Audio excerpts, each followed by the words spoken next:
Салам достор, сиздер менен эртең мененки жеңил көнүгүүлөрдү жасайбыз. Алгачкы көнүгүү бул тулку боюбузду чоюу.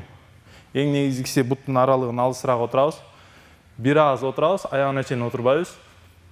Туруп келатканда сол жака. Кайра дагы кайталайбыз. Эми оң жака.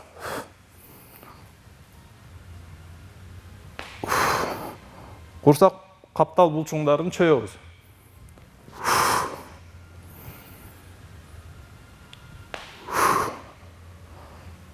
Жамбашты аягына чейин кетирбейбиз, бир аз эле отурабыз. Эми кийинки эле көнүгүүбүз биздин курсак булчуңуна болот.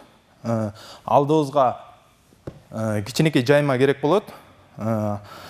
Андан кийинки эле сизге кандай кылып көрсөтөйүн. Бул буттарыбызды кандай коюлса ошондой болсун. Кээ бирөөнө ичке коюлат, кээ бирөөнө буттарын алысыраак койсо жакшыраак болот. Бул мааниге ээ эмес. Эң негизгиси эле бул тулку боюбузду түз кармайбыз дагы, аягына чейин жатпайбыз. Ылдый түшүп келатканда бир аз кармап коебуз. Туруп келатканда демди чыгарабыз.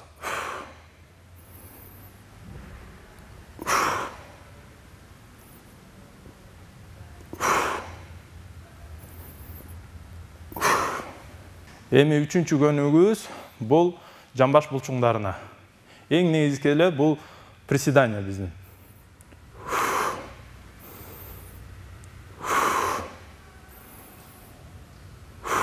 Отуруп келатканда бир аз кармап коебуз. Туруп келатканда дем чыгарабыз.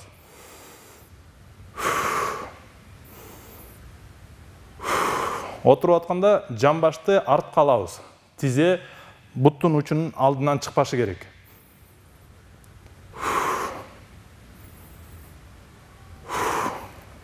Мына ушул көнүгүүлөрдү жасап, биз менен ар дайым сергек жашоого умтулуңуздар. Көрүшкөнчө.